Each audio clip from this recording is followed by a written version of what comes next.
The overwhelming majority of farms in the U.S. are small and they're family-owned. The margins at these grocery stores are super tiny. This is worth its weight in gold. To get serious about data,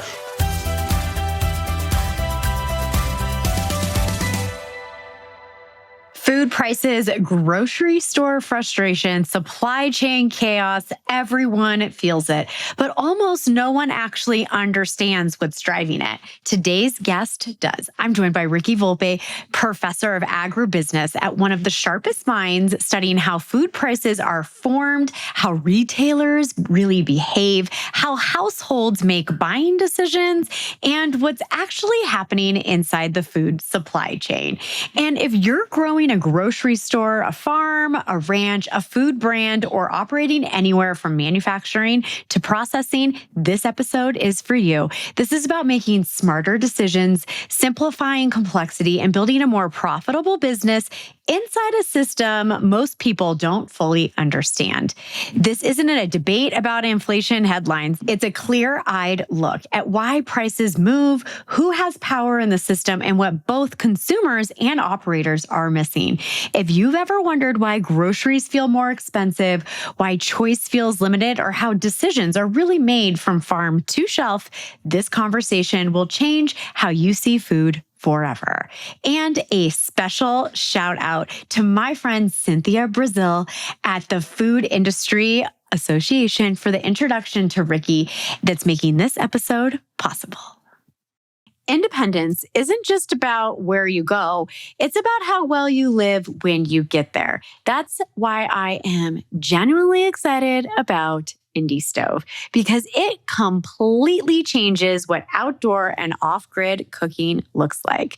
Indie Stove is an ultra-portable, collapsible stove that fits basically anywhere, but performs like a real kitchen tool. It heats up in minutes, holds up in wind, rain, and rugged terrain, and works with multiple fuel sources, propane, butane, or wood pellets. So you're never limited by where you are and what's available. But here's where it gets fun. This isn't just about boiling water. With Indie Stove's modular accessories, you can actually cook. The workspace stack gives you sturdy side sleeves, so your cookware, ingredients, and tools are right there when you need them most. No balancing acts, no chaos. The skewer stack lets you grill kebabs, vegetables, or skewered meals evenly with non-sag skewers designed for real heat control. And yes, people are baking chocolate chip cookies off the grid. Fresh cookies in the middle of nowhere. That is not survival, that's luxury. Indie Stove is built for people who want freedom without giving up quality. Real meals, real control, real independence. Whether you're camping, overlanding, prepping for emergencies, or just choosing a life that isn't tied to outlets and crowded kitchens. And because you're a Revenue Rascals listener, you get something extra. Use code Revenue Rascals at checkout and you'll receive a free workspace stack with your purchase of a stove, valued at $120. That's Revenue Rascals at indiestove.com. Because independence should taste incredible. Hello, everyone, and welcome back to Revenue Rascals. And today I have Ricky Volpe on the show, and we're here to talk about something that maybe you wouldn't expect from Revenue Rascals. But at the end of the day, what we love to talk about is how people can build businesses and make money. And today I have Ricky with me, and he is a professor at SLO, that is San Luis Obispo in California. And what he's going to talk to us about today is all going to be around building businesses inside the agricultural industry and world. And the reason why I found this so interesting and why I wanted to bring Ricky on the show is that agriculture, farming, everything around land right now and how you make money is such a hot topic. And I thought it would be so fun to bring in the authority, the professor on the topic, and we're going to dive into it. And yeah, Ricky, I am totally building you up. So Ricky, welcome to the show. Thank you. Thank you for having me. Can you tell the audience a little bit about what you do and how you are helping people in the agricultural business? Sure. Yeah. Well, I'm a professor in the agribusiness department at Cal Poly San Luis Obispo, and that is a part of the College of Agriculture. So our mission, right, is serving the agricultural food system of California, and by extension, the United States, because California in many ways feeds the U.S. and feeds the world. The agribusiness department where I work is a little bit different because when prospective students show up to Cal Poly, in the spring to sort of get a feel for the college and to choose their major, our department kind of stands out because we're the only department in the college that doesn't build or grow or make anything, right? We really work in numbers. We work in numbers and in analyzing trends and statistics and handling finance and accounting and projections, basically just trying to educate our students to become the leaders in the workforce for ag business in terms of decision-making, strategy, all those sorts of things. My personal focus, I was hired to help round out our department's curriculum to focus on the most downstream sectors. So those consumer-facing sectors of retailing, logistics, wholesaling, food service, and that's my specialty. I sort of live and breathe food retail, especially California food retail. I find it fascinating, and I'm excited to talk about it today.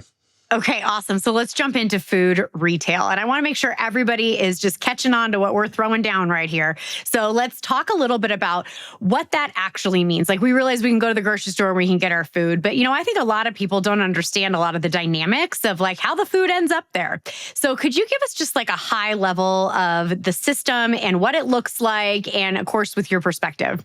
Yes, of course. People go to the supermarket and the food is just sort of there. And for most people in our modern contemporary society, there's not a great deal of understanding of what went on behind the scenes to get that food from the farm to the supermarket, and how it came to sort of, how the value add process converted raw agricultural commodities to these typically packaged, prepared, processed foods that we see in the supermarket. It's a very complex process. The first place that I always tell people to sort of take a look, if you want to get 30,000 feet in the air, bird's eye look at what's going on in the food system and understanding it, is a data product called the USDA Food Dollar Series. I used to work for the USDA Economic Research Service before I came to Cal Poly, and one of my favorite data products that USDA puts out is called the Food Dollar Series. And what it does is it breaks down every dollar that Americans spend at the supermarket. It breaks it down in percentages, which is really literally cents, the industries that contributed to it. So you can sort of understand the relative importance of the farm sector, the food manufacturers, the warehousers, the transporters, the financiers, and so on. And that is broken down also, I shouldn't say by aisle, but by broad category, broad department in the supermarket. So you can see how there are some differences if we're talking about meat versus fruits and vegetables versus cereals and bakery products. And, it would take this entire hour that we have together for me to actually sort of walk through what I understand to be the ins and outs of that system. But I think what might surprise a lot of food consumers who don't have much of a background on the food system where it comes from is really how important these other industries, in addition to the growers, are. The last thing I want to do is discount or devalue the hard work that agricultural producers do, but the farm share of the U.S. food dollar today is on the order of 10, 12%, so 10 to 12 cents in the dollar. So the great majority of the value of the food that is purchased in the supermarket is created by the value added by other industries, due to packaging, processing, marketing, storage, so on and so forth. And those industries go so far into shaping and determining what food prices are, way beyond just what was the price of that bushel of corn or that pound of apples, and then what is the price that the retailer sets. There are so many transactions that happen along the way that shape food prices and what we pay for food today. So I think this is really important to talk about, and there's a lot of parallels in other industries too, but I'm going to make a couple of assumptions and you tell me if I'm correct. So I would assume that farmers are farmers and maybe not so good at the business side of stuff, and how do we make money and who do we sell to and how do we manage this? And then on top of all of our responsibilities of producing food, where do I find the time to actually do this? So I would equate this to a lot of other owner-operated business models across other industries where the operator just doesn't have time to do the business right. And so that's why I was really attracted to talking with you in this conversation, because I love what you're building, because you're training people to help those farmers, those landowners, the ranchers to make business out of what they're so great at. So first of all, are my assumptions correct? And second of all, maybe you could expand a little bit on that topic.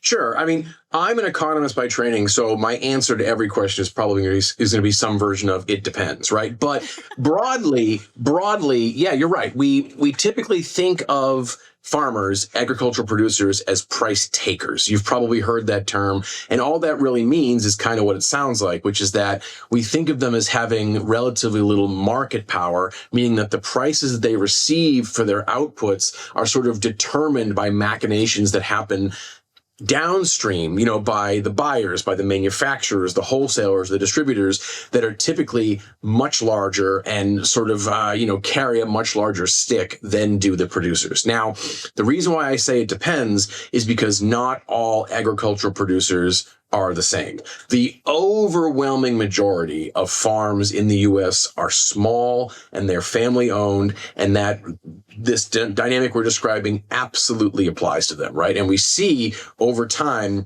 the prices they receive for their services, for their goods, going down in real terms, or at best case staying flat. And a lot of that is because of that issue with market power, right? Of having any sort of influence or sway on prices.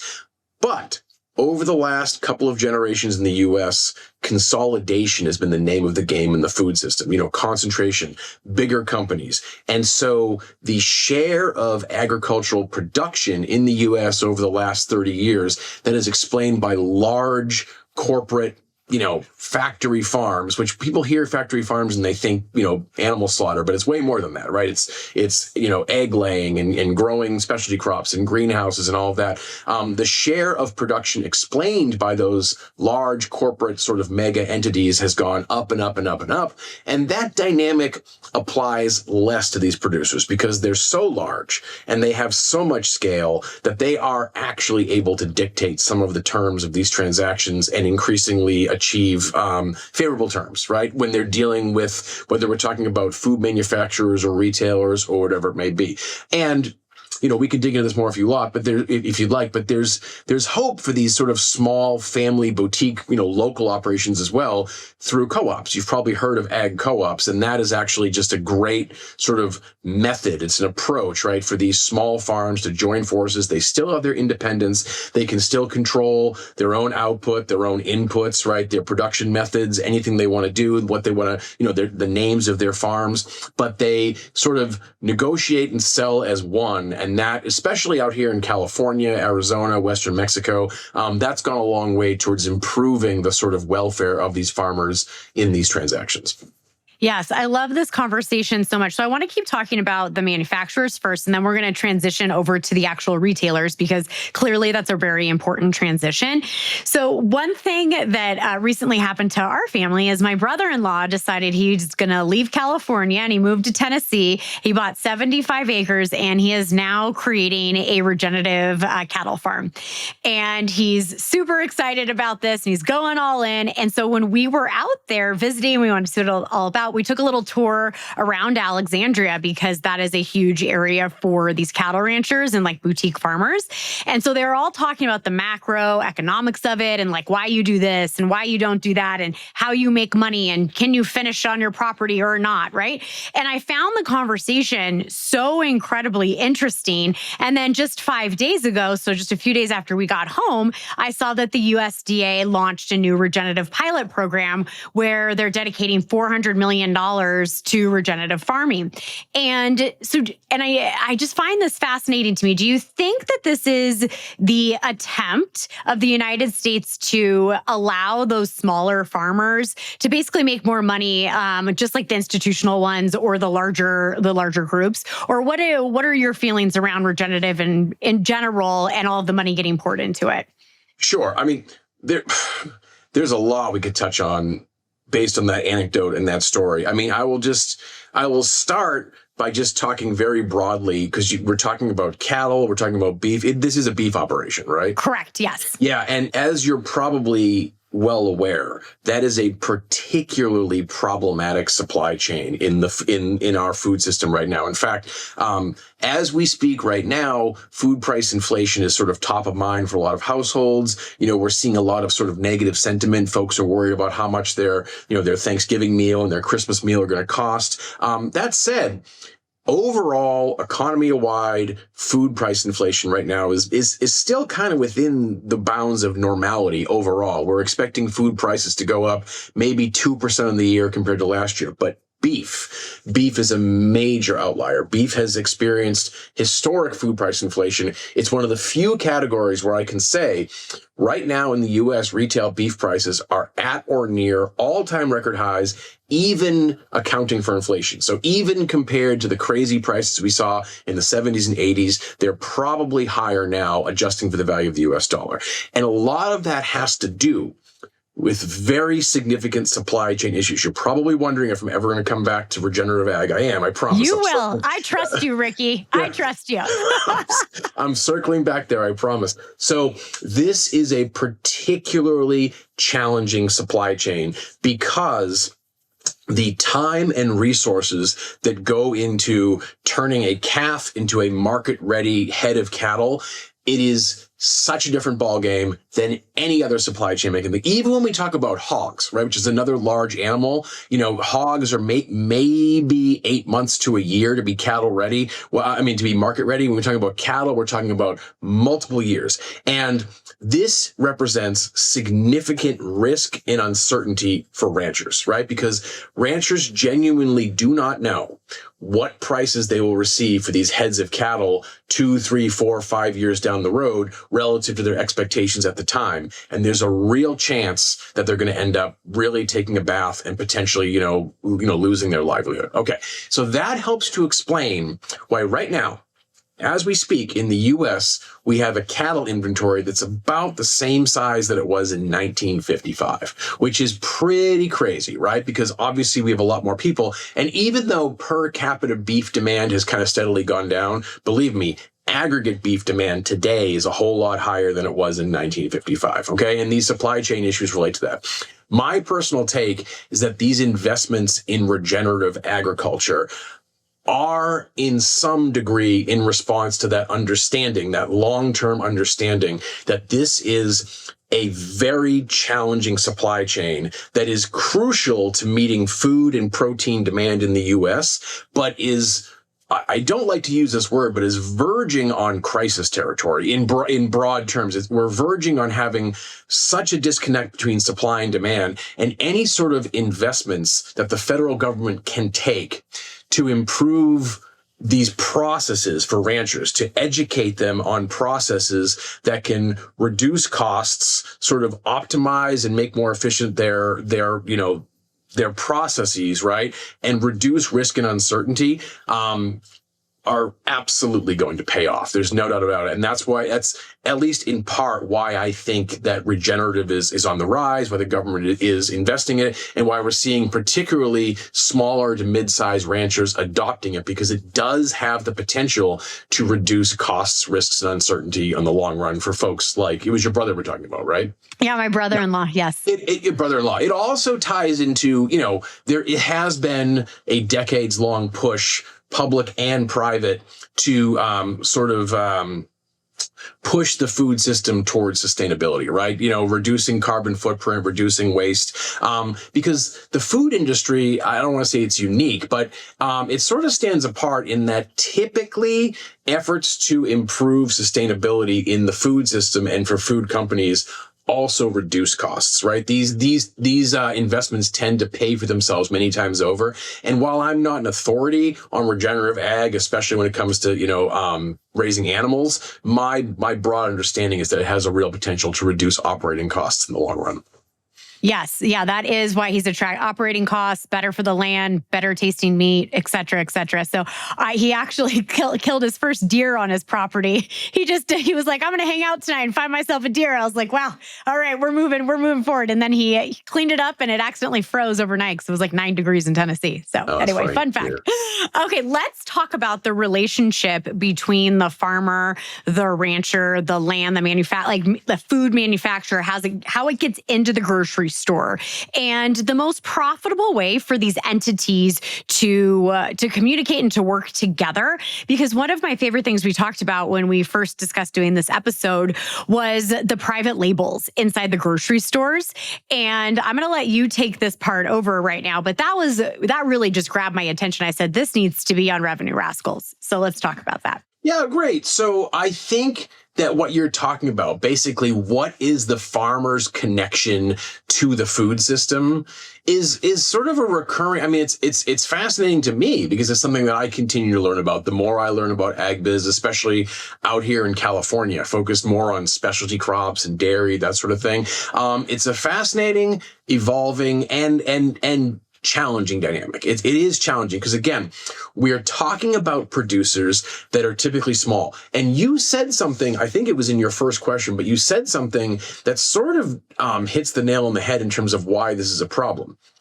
Typically, agricultural producers are very, very good at what they do, right? They're very, very good at producing food while minimizing resource use, right? Thereby minimizing costs and maximizing quality and freshness and availability synced up with, seasonality, right? And that's not easy to do. So they're typically very good at that.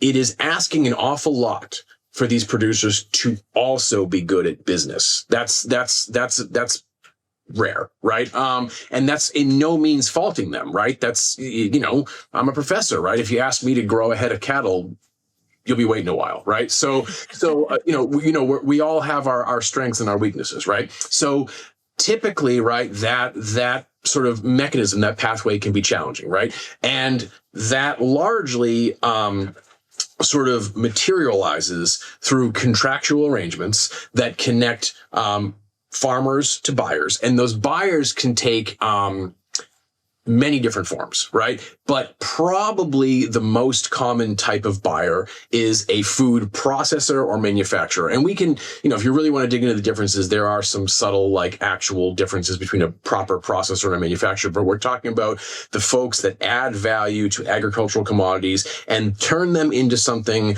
that at least resembles what we would recognize in the supermarket, if not actually completes that process and has something packaged and ready to go, and all that. And so these processors, these manufacturers, we think of them as the middlemen of the food supply chain.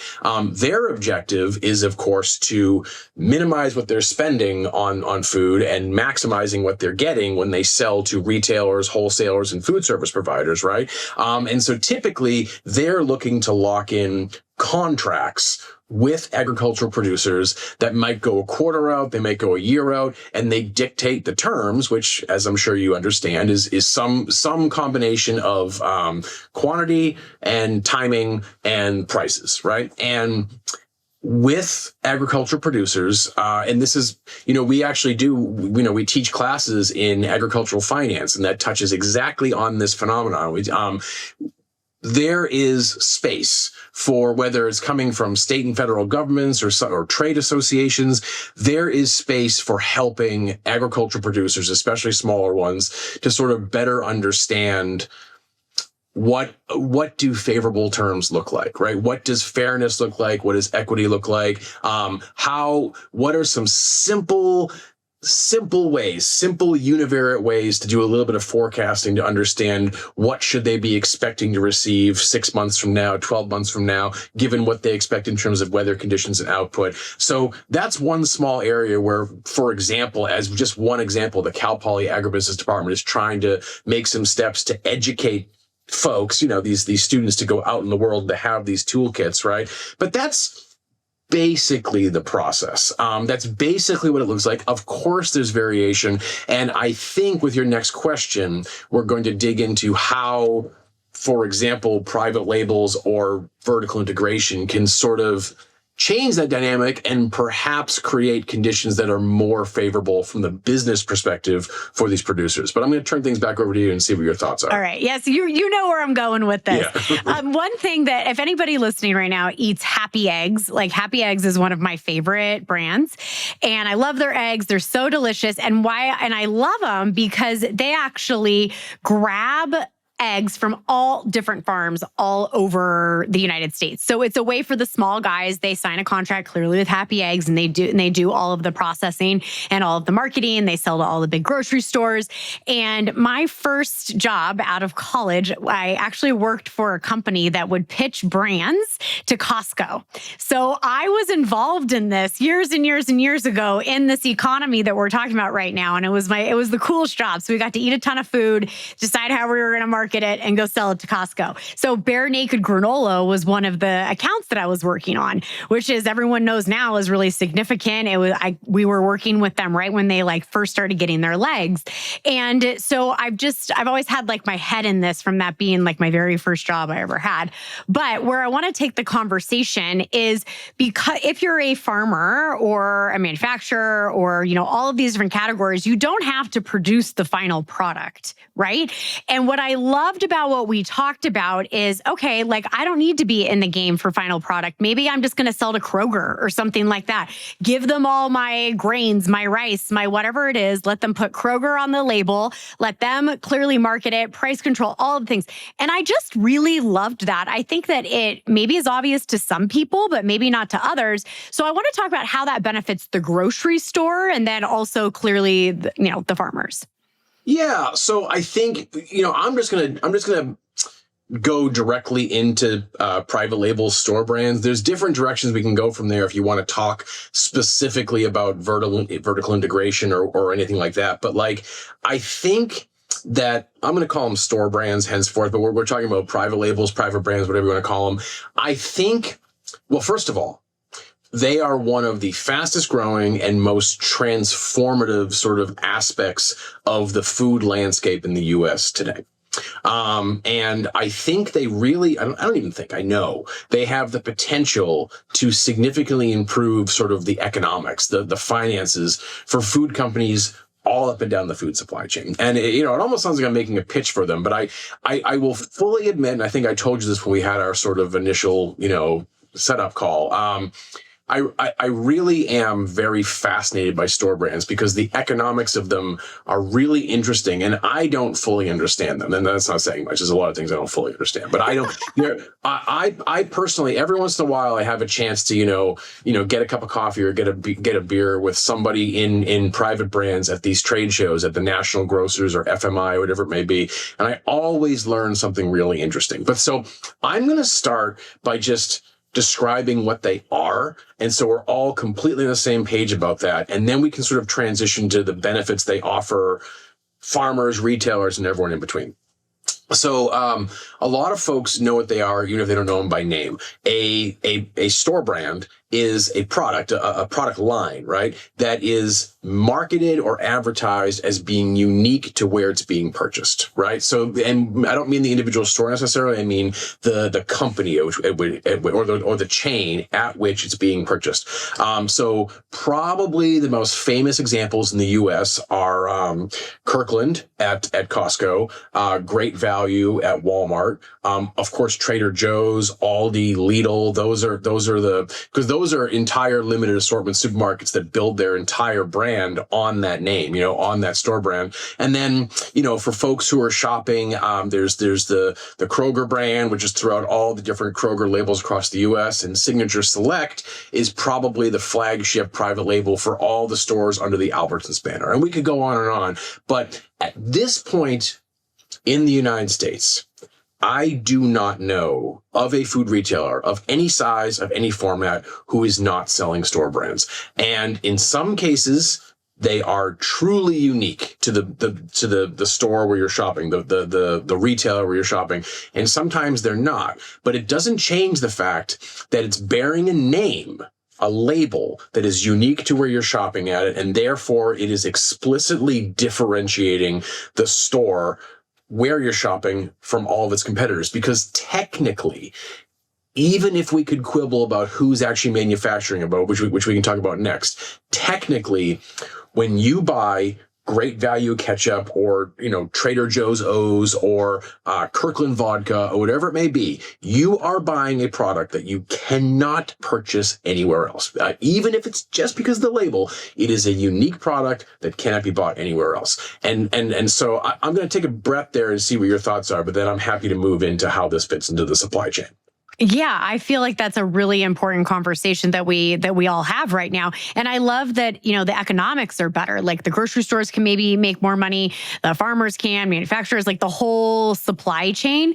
Because one thing I know for certain is the margins at these grocery stores are super tiny. Like it's a volume game, 100%. And that's, in my opinion, actually the hardest business to operate and to sustain if you have to depend on such volume. Especially when it's commodity pricing. Like if I go to Whole Foods and I buy the 365 brand of rice, I'm just like making this up, or if I go to my local Smith's and I buy their private label and it's like, cheaper, probably for rice, I'm just going to go with like whatever the cheaper one is. Maybe some unique products I would pay more for. And that would play into like Trader Joe's, for example. Like they've done a great job at that. I never see a lot of their products duplicated. I would pay more if it was unique. And so what I would like to talk about first is the supply chain, the economics behind it, because the food chain needs to make more money in order to produce more food, higher quality. Like that's what we're asking for. And the tiny margins that end up at the grocery store, like that's an important conversation. So first, let's talk about the supply chain. And then I want to talk about the business model of how those store brands or private labels actually get put into the store. Great. That's the perfect place to sort of approach this, right? So we opened up our conversation with me sort of pitching the USDA food dollar. And the USDA food dollar is a great place to look at, okay, it's usually when you look at it, you can look at it set up as a wheel or literally a dollar where it's cut up.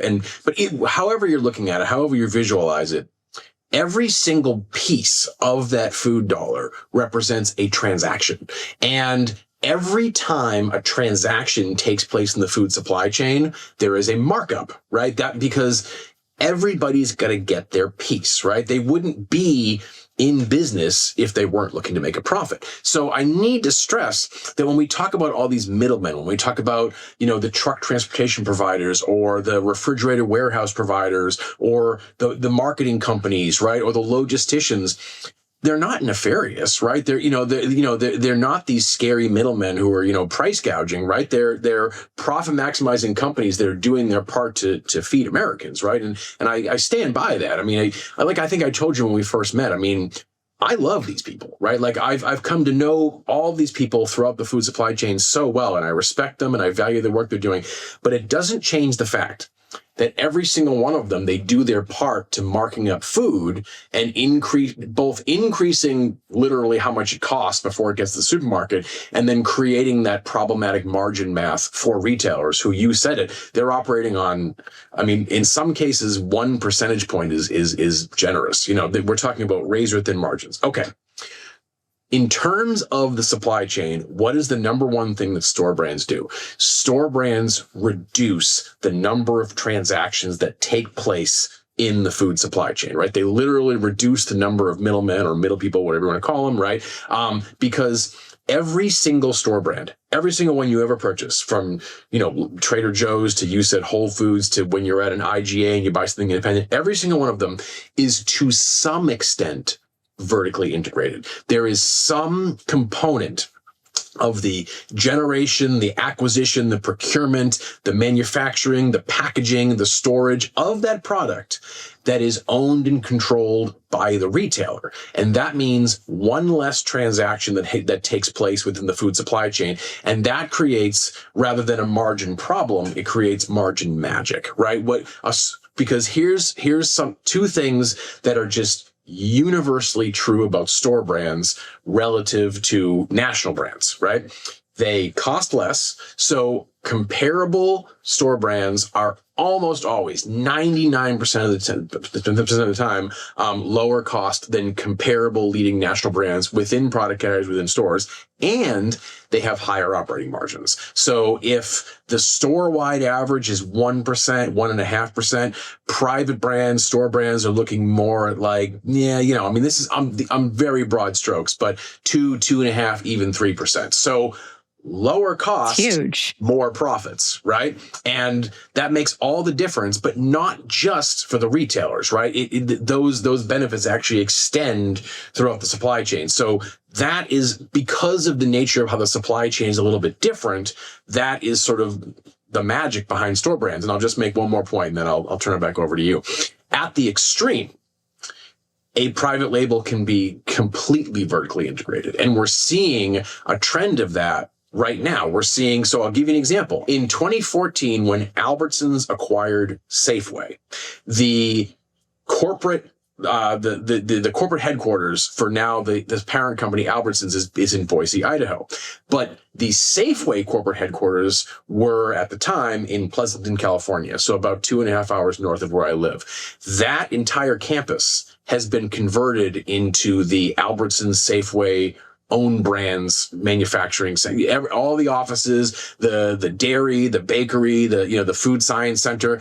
It's a wonder to behold. I'm not in any way affiliated with Albertsons or Safeway, but it is a place where the ice cream and the English muffins and the crackers and the breakfast cereal are literally made, so that is, they control the entire process. They are both a retailer and a manufacturer and a packager. And those products are made from an economic perspective very, very efficiently. And that's great business for Albertsons because, they have invested a lot of money in very high quality food science, food production, food manufacturing, and it's being made at a significantly lower cost to them than the procurement of comparable national brands. Yeah, that's fascinating to me. Like that must be for you, especially to go and look at that. Like I'm sure you visited, one of the best student field trips I've ever been on. It was, if you've never seen. I'm not a food scientist, but like my favorite part was the ice cream, because the number of dimensions that ice cream can be quantified in terms like size of air pockets, right? Sugar content, overall sweetness, size of chocolate, like you name it. These are all, they can be put in a spreadsheet and quantified. And the first step to quantifying it is literally taking a pint of ice cream, slicing it down the middle with like a lightsaber, and then it falls in the halves. And then these food scientists in their white coats are picking it apart with little spoons and weighing it. And it's just so interesting to behold. And you're like, this is how they manufacture a creamy chocolate chip ice cream that is comparable to the national brands, because they're literally doing it in a lab and putting numbers to it. It's all supported by data. Yeah. Oh my gosh, that's so fun. I would probably really enjoy watching that. Okay, so let's give a real life example so that everyone listening can really understand the supply chain, the money, the building of the business, right? So I'm an almond farmer. That's who I'm going to be right now. That's my persona. I'm out in California and I'm using all the water and I'm making almonds, okay? So now I'm a great almond farmer. My almonds are amazing and I'm ready to do a store brand. What do I do? Who's involved? What's the easiest way to get my stuff into Whole Foods? Make it up. That's fantastic. That's a great way to come at it, right? And I want to stress, because I know this is getting at the sort of the crux of your interest here, building businesses and building revenues and all of that. Store brands represent an amazing opportunity for almond farmers, for agricultural producers, because retailers across the country, across California right now are competing vigorously to have these attractive, delicious, unique store brands, right? And the pathway towards that is developing sourcing that in many cases sort of is parallel to, but still distinct from the sourcing for the comparable national brands, right? So make no mistake, there are retailers, mostly independent retailers, but there are exceptions. But there are retailers up and down California and throughout the United States who would absolutely love to get their hands on those almonds, right? And again, this is my ignorance about food science. I assume they're roasted and salted, whatever happens, right? But they're delicious. They're the best you ever had, and you don't even know why. That's why I'm a great almond farmer. What matters is that they end up being delicious, right? And the idea is that they end up in, a vacuum sealed bag or whatever it may be that bears a label that you will only find at this retailer. So, you said Smith's, right? Was that the one in your neighborhood? Smith's. I shop at Smith's. I'm in Utah. So Smith's, Northern Utah, lots of Smith's. And then also Whole Foods is really big. And so is Walmart. Those are probably like the three biggest. Great. And so the idea is that Smiths, they're independent, right? They're not necessarily looking to sync up with these, mega $10 million a year, sort of like almond factories, right? They're looking to identify a supply chain to acquire almonds where they can say, hey, look, we're working with this family farm, right, that shares our values, right? And they, engage in their organic, their whatever it may be. It could be whatever, but it allows them to tell a story about how it's sourced. And it might not be just one farmer, right? It might be a co-op. It might be a collection of farmers that fit their values and fit their interests, right? And now there is a pipeline between this almond farmer in California and Smith's in Utah, right? And now Smith's is sourcing from them to create their private label that is beautiful and delicious and priced lower than, I can't think of a national, is it Blue Diamond? I don't, but the point is like distinct. Yeah, that's a good one. That's a national one. Blue Diamond, you got it. Yeah. Great. Yeah. So yeah. So great. Now imagine, good. They're in the tins, right? So the tin has a different label, different color. It's priced lower, but it yields higher returns for both Smith's and the almond grower. Now you asked me, how does that happen? It's not easy. Okay. But there are very well developed trade associations that represent growers, represent manufacturers, represent retailers, and a increasingly prominent role that these trade associations are playing is specifically that, literally connecting the dots, right? Connecting the pieces of the food supply chain, helping to make these connections. Because again, you mentioned these almond growers, and I think they were in California, and they grow beautiful almonds, and they know what they're doing, and they minimize water use, and they can show you these beautiful pictures of their fields, and it's just pastoral and idyllic and all that. But you know what?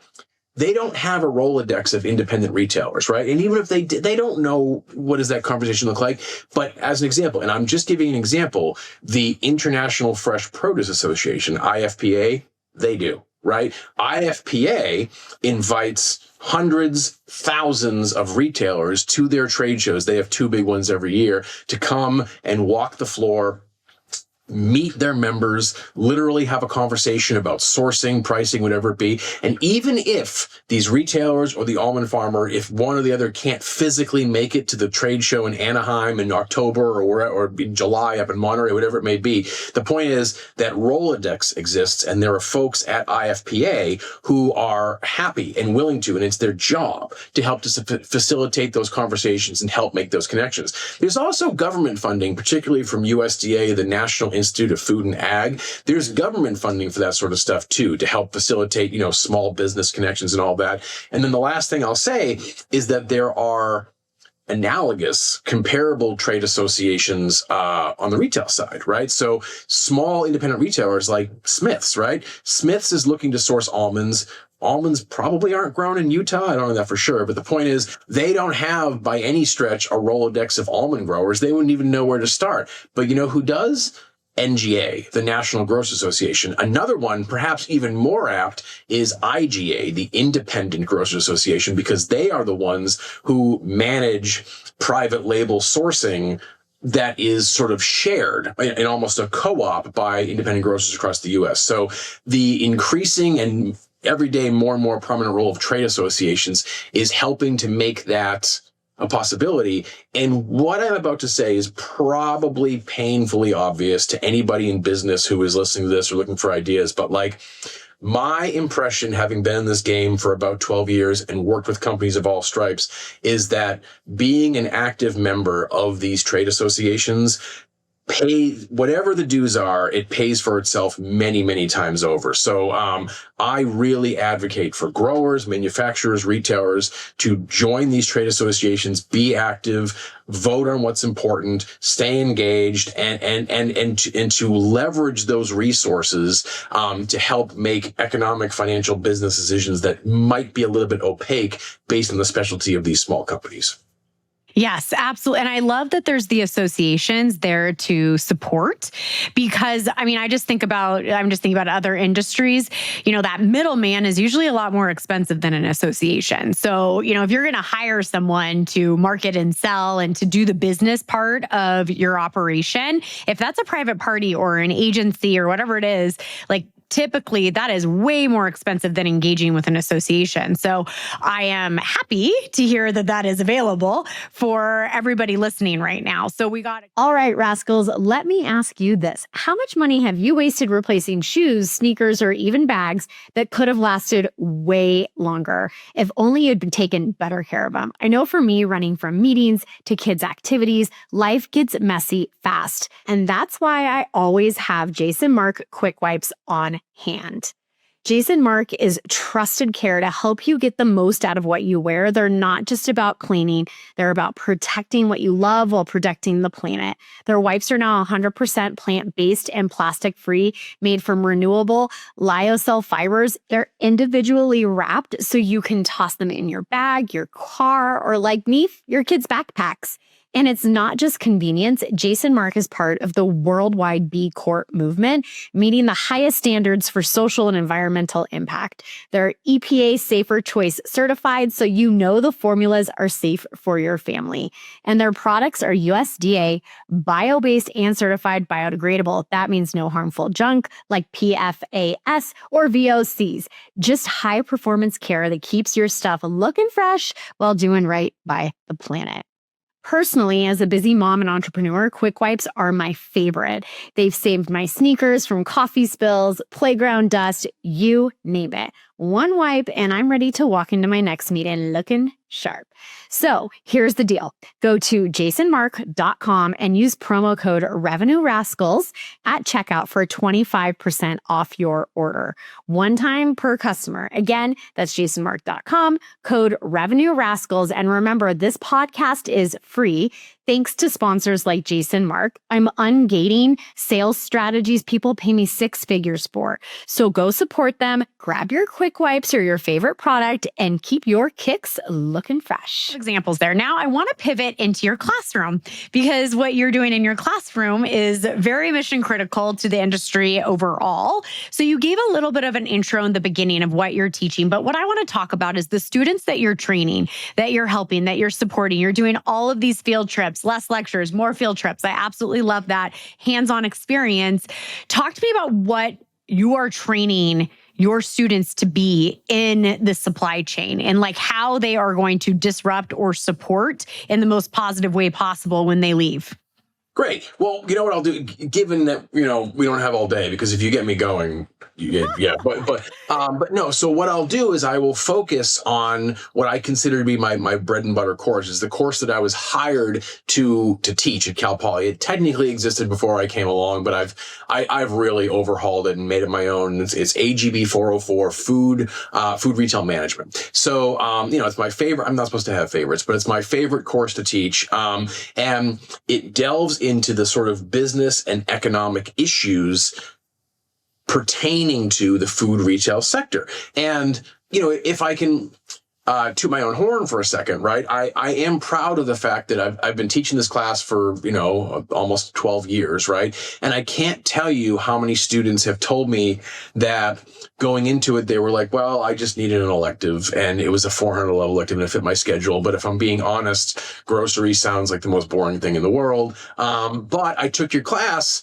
and wow, like I had no idea, right? Because, I'm really less interested in trying to explain to the student. I can't teach them everything, right? And I don't know everything, right? So my objective is to use those 10 weeks that we have together to expose them to what a fascinating, challenging, and complex industry it is that has such great opportunities for them, career opportunities, but also, and I think this ties into your question, I have increasingly revised it and refined it so that even if a student is like, look, I'm going back to the family almond farm in the Central Valley, right? Or I'm really interested in food marketing.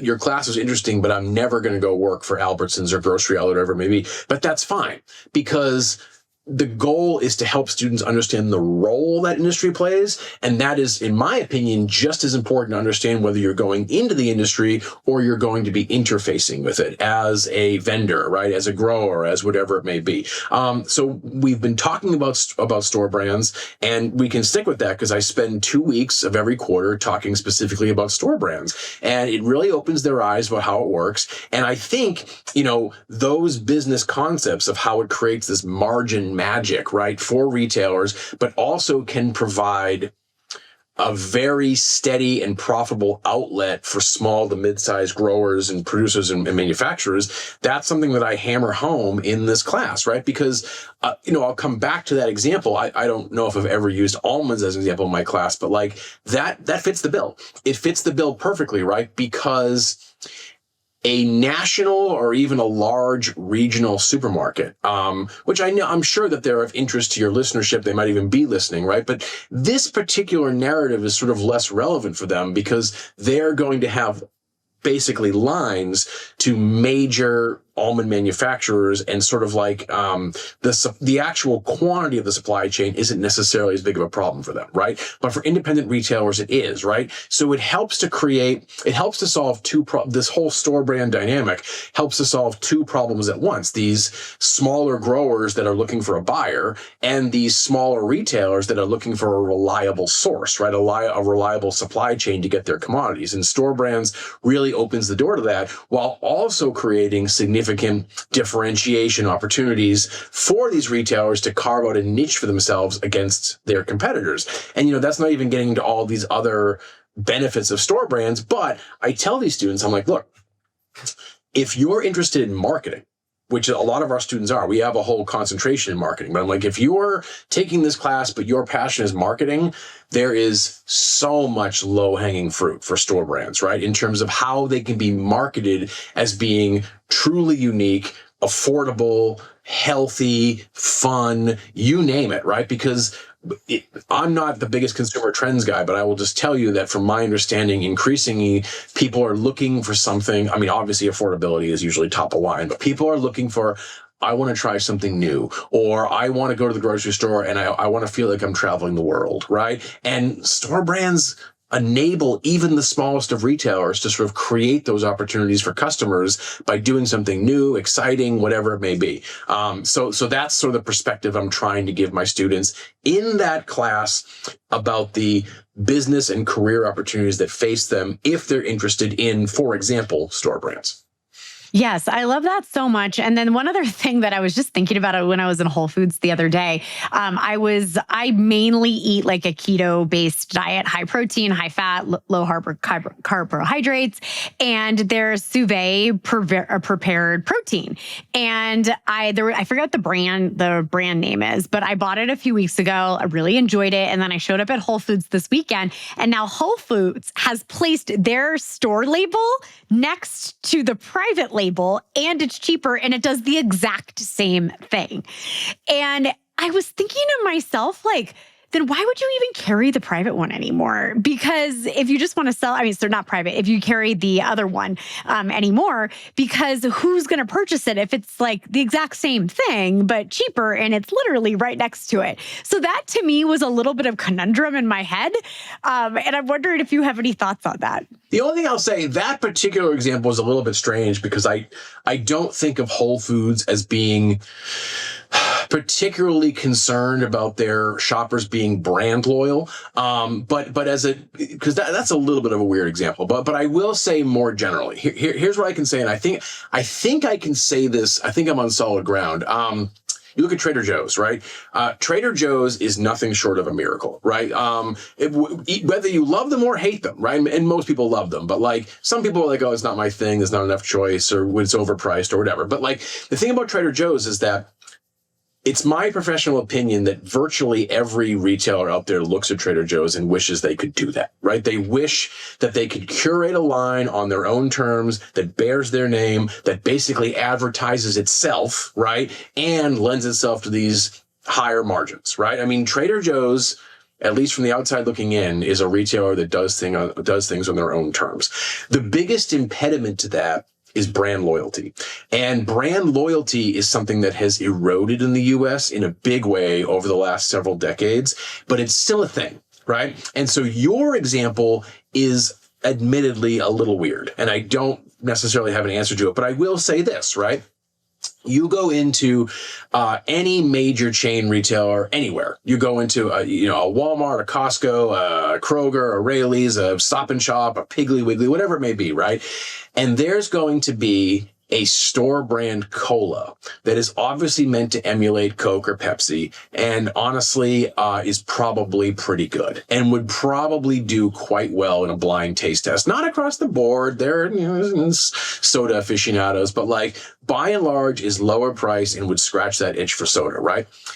My personal viewpoint is that any one of these retailers would absolutely love to give that shelf space that is currently controlled by Coke and Pepsi to their store brands, right? Which again, bear their name, higher margins, all of that. But the problem is this: they're all afraid of the customer who comes in and says, well, I want my Coca-Cola and I can't find Coca-Cola. And if you want something Coca-Cola, I'm going to go down the street to the retailer that still has it. And that dynamic still exists. And that's a main reason why, despite the magic of these private labels, you still tend to see, broad strokes, these leading national brands getting the prime shelf space, getting the prime promotional activity, getting the prime slots in the printed circulars and the digital ads and all of that. It's changing.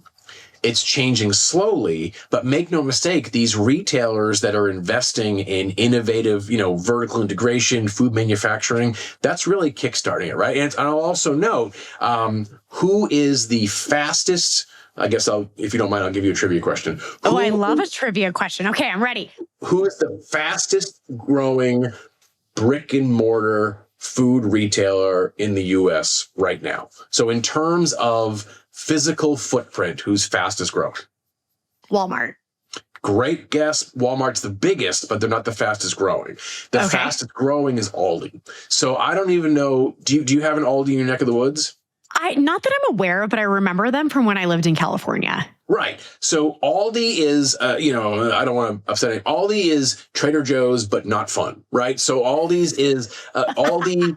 They're limited assortment. They hang their hat in their own brand, but they're much lower priced. And you go in there and there's not a bunch of people wearing Hawaiian shirts and ringing bells. It's no frills, right? But what they do very, very well. And all I will just say, I'm not, I love Aldi, but like I'm just here to say, like, the massive success that Aldi and Lidl are experiencing right now throughout the US speaks to this potential, right, for brand loyalty to sort of continue to fade away and for store brands to continue to rise in prominence. And my prediction is, in a generation, and this is permanent, so I'll be proven right or wrong, but in a generation, the US is going to closely resemble the UK and Western Europe in that national brands and private labels will be about 50-50 in terms of total food sales. Oh, yeah. We're going to have everyone check this podcast in one generation and see if Ricky was right, because I'm willing to bet it. Yeah, hopefully I'll be retired. But anyway, we can check it and see. Yeah. You're going to be retired on the beach or whatever you like. And then you'll be like, yes, I remember I said that.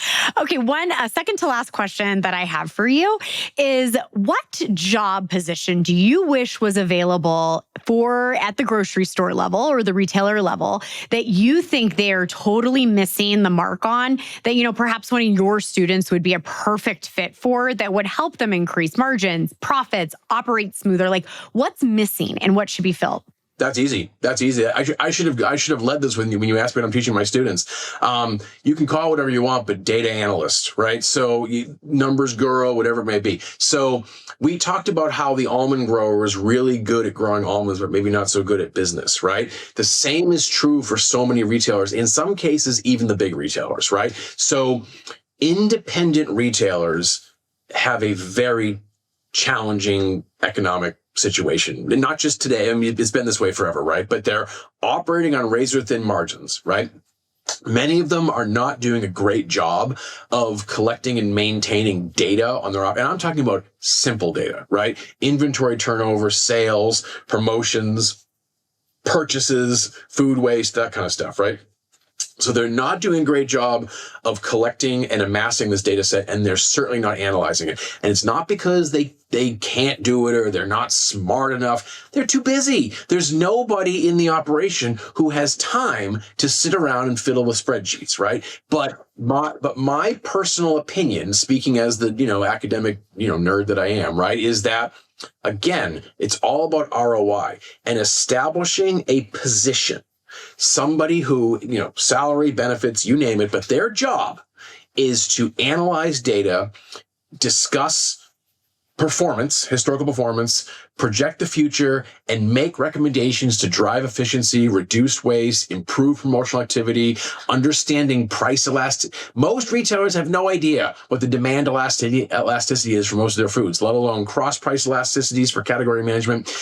That job, in my view, would pay for itself many, many times over. And I tell my students that job already exists at the big guys. So if you are enjoying my class and you love Excel or R or whatever it may be, and you love numbers and you love forecasting, you can get a great job for places like, the big ones we're talking about, right? The Costcos and the Walmarts and the Whole Foods. And we've had, decent success getting our students landed in these. I'm just saying, I don't care if you're a single store operator. This is worth its weight in gold to engage in this, to get serious about data. If nothing else, the reduction in waste, in shrink that would result from doing a better job of managing inventory and purchases and upcycling and all of that, it's off the charts. Oh, I love it. I love a job that has an ROI. It's obvious. It's like, yeah, come on in. We need you, right? All right. So this is my wrap-up question for every single episode. Ricky, what is the most rascal thing you have ever done in business?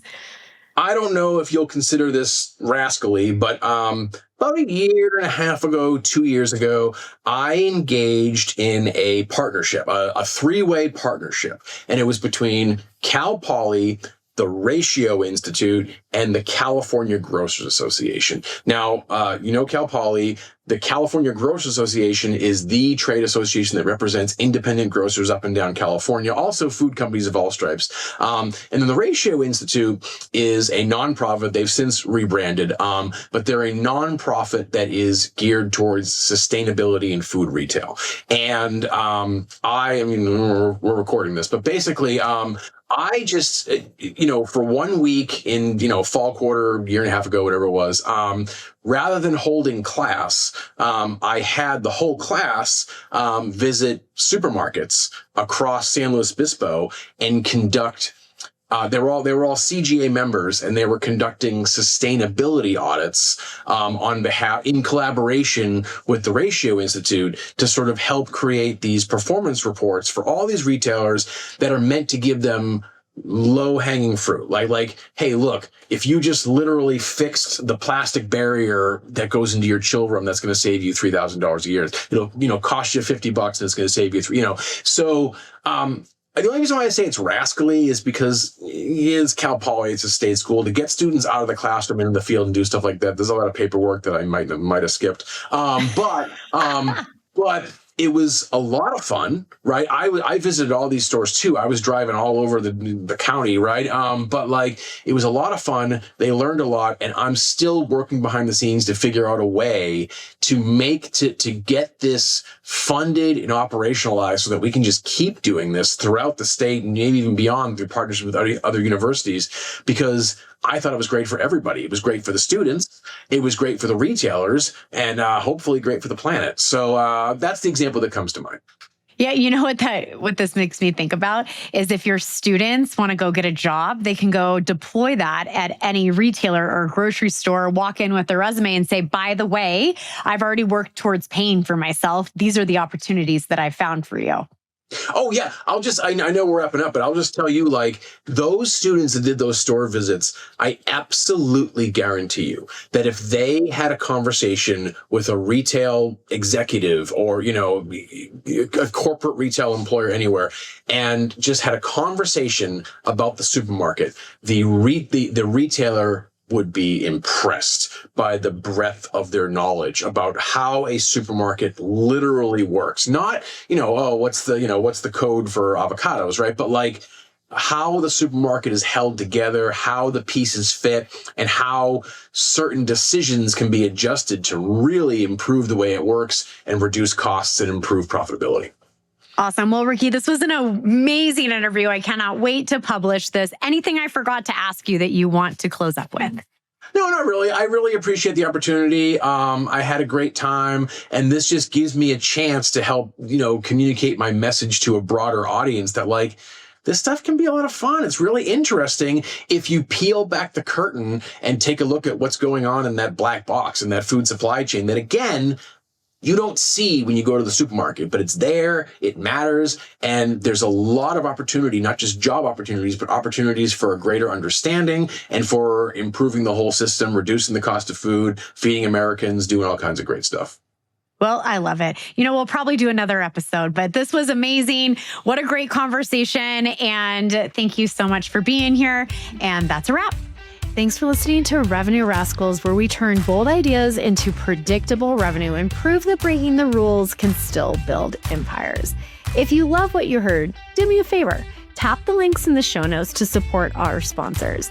They're the ones keeping this show free so I can keep ungating the six-figure strategies that help you scale faster, lead smarter, and take more freedom home with you. And hey, if you think you'd make an incredible guest or know someone who's built something worth studying, email me at hello@michelleterpstra.com. And until next time, stay sharp, stay bold, and stay just a little bit rascal.